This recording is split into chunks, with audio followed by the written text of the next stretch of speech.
পাবেন? আপনাদের এলাকায় কারো নাম কি নমরুদ আছে? আপনাদের এলাকায় কারো নাম আবু জাহেল আছে?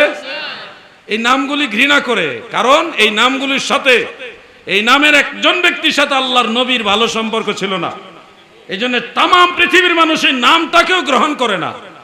নবী পদবিনে ভাবো সবে মিশে, যার কারণে জগত সৃজন রে, দেখো চন্দ্র সূর্য তারা শূন্য ভরে, আসে অচল নিশ্চল ধরা ধরে, নবী পদবিনে ভাবো সবে মিশে।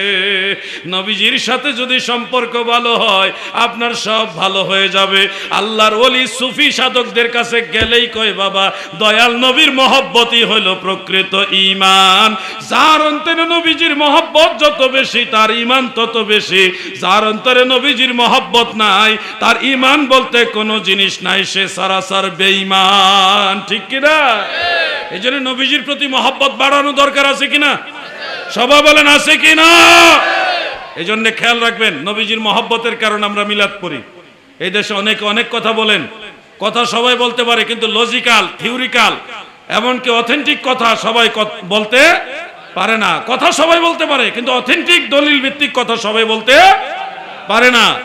অনেকে চ্যালেঞ্জও করে আমাদের এই যুব সমাজের ব্রেনে ঢুকিয়ে দিয়েছে যে 604 হিজরির আগে মিলাদ ছিল না।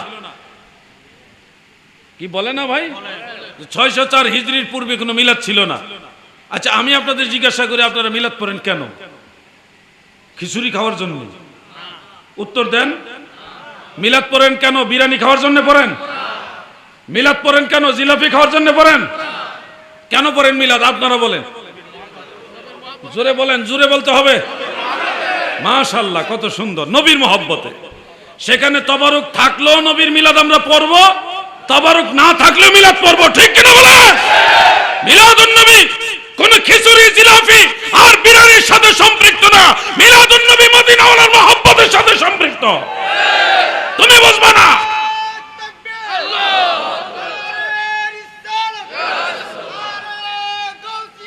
মিলাদুন নবীর তাবারুককে যারা বিকৃত ভাষায় উপস্থাপন করেছে, মিলাদুন নবীর তাবারুককে যারা পায়খানার গু বলেছে, তাদের দলের লোকদেরকে আমরা দেখেছি সেই হিন্দুদের মূর্তির সামনে গিয়ে মূর্তির প্রসাদ খাইতে দেখেছি। ঠিক কিনা বলে? আল্লাহর ওলিদের অভিশাপ, আল্লাহর ওলিদের বদদুয়া তোমাদের উপরে। হিন্দুদের মূর্তির সামনে গিয়ে প্রসাদ নাকি বলে এটারে প্রসাদ খাচ্ছে, আর মিলাদুন নবীর তাবারুককে বলে পায়খানা। নাউজুবিল্লাহ। আর একটা হালাল খাদ্য। শবে বরাত আসলে হালুয়া রুটি খাওয়া যাবে না। কি হালুয়া রুটি কি অসুবিধা? কয় এই শবে বরাতে খাওয়া যাবে না। কেন? শবে বরাতে হালুয়া রুটি নিষেধ কোন আয়াতে, কোন হাদিসে আছে? পরে আমি একটা হাদিস শরীফ, বুখারী শরীফ থেকে আনছিলাম, আল্লাহর নবী নিজে হালুয়া পছন্দ করতো, এই জন্য আমরা খাই। হালুয়া কিন্তু নবীজির পছন্দের খাবার, জানা আছে তো আপনাদের? জেনে রাখেন, হালুয়া দয়াল নবী পছন্দ করতেন, এই জন্য আল্লাহর ওলিরা এই পছন্দের খাবারটা বিতরণ করে। আপনার যদি কোন আমি হালুয়া খাইতাম না, আমার ডায়াবেটিস, তাহলে আপনি অন্য কিছু খাওয়ান। ডায়াবেটিসের জন্য যে খাবারটা খাওয়ানো যাবে ওইটা খাওয়ান, খাওয়া দাওয়া চলুক। আপনি হালুয়া রুটি খাওয়াইলে, মিলাদুন নবীর তবারক দিলে বেদাত নবীজির জামানায় ছিল না, এটা করা যাবে না।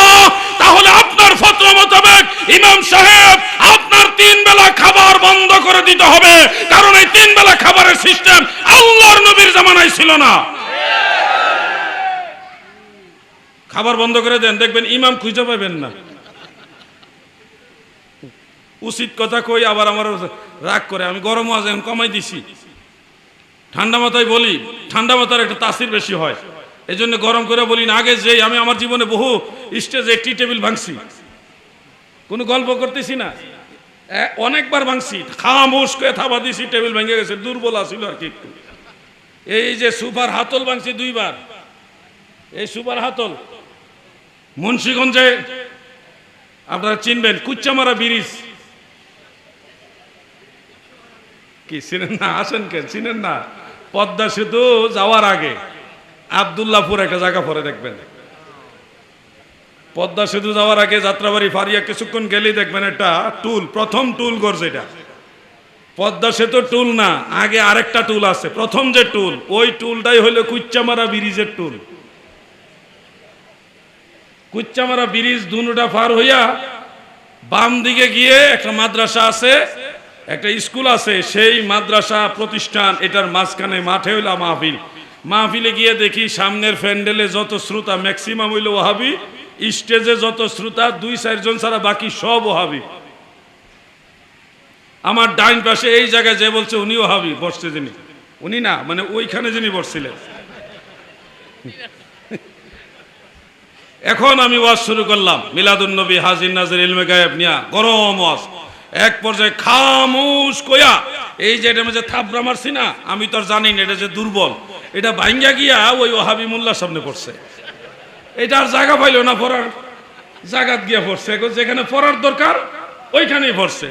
3 ঘন্টার মতো ওয়াজ করছি ওই মাঠে, একেবারে কোনো আওয়াজ নাই। তা আমি আজকে আপনাদের বলি, সুন্নি জামাত নবীর দল, এই নবীর দলে গোলামি করতে নবীর মহব্বত লাগে। তুমি চেষ্টা করো, আল্লাহ সাহায্য করবে। তুমি যখন নবীর পক্ষে দাঁড়াবে, হাজার ইয়াজিদ বাহিনীও তোমার সামনে টিকবে না। ঠিক কিনা বলে? এটা পরীক্ষিত এবং প্রমাণিত। আমি দুর্বল, ওয়াহাবি আলেম যারা আছে তাদের ইলমের কাছে আমার ইলম কিছুই না, কিন্তু নবীর পক্ষে যখন দাঁড়াইছি তারা বিড়ালের মতো হয়ে গেছে। এরকম বহুবার ঘটেছে ঘটনা। আমি মানুষ হতে পারি অতি নগণ্য, যাকে ভালোবাসি তিনি অতি অনন্য, যাকে ভালোবাসি তিনি অতি অনন্য, মানুষ হতে পারি অতি নগণ্য।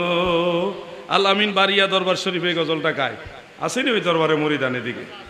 ভক্তনা পক্ষে থাকবেন। আমি দেখেছি, শুনেছি, মঞ্চে এসে বাম পাশে বসে ফখরুদ্দিন আল কাদেরী সাহেবের আলোচনার শেষের দিকে আমার এই ভাই সম্ভবত একটা প্রশ্ন অবতারণা করেছিলেন, জানাজার নামাজের পরে দোয়া। তো আমার ফখরুদ্দিন ভাই এই বিষয়টা ওই সময় দেন নাই, সম্ভবত আমার মাথার উপরে রাখা গেছে, যার কারণে আমার কাছে মনে হচ্ছে মঞ্চে একটা বিষয় উত্থাপিত হয়েছে, সেটা কেউ কিছু বললাম না। তো এটা মনে হবে যদি কেউ কিছু না বলি বোঝা যাবে এটার এই ব্যাপারে আমরা দুর্বল, দলিল নাই, কোরআন হাদিসের দলিল নাই। তা আমি চাই এই বিষয়টা নিয়ে আমি 10 মিনিট একটু কথা বলতে, বা 5 মিনিট জানাজার পরে দোয়া আছে কিনা এটা আমি বলতে চাই। শুনবেন আপনারা? সবাই বলেন শুনবেন। আচ্ছা, এর আগে একটু জিকির করেন ইসমে জাত আল্লাহ আল্লাহ আল্লাহ আল্লাহ আল্লাহ আল্লাহ আল্লাহ আল্লাহ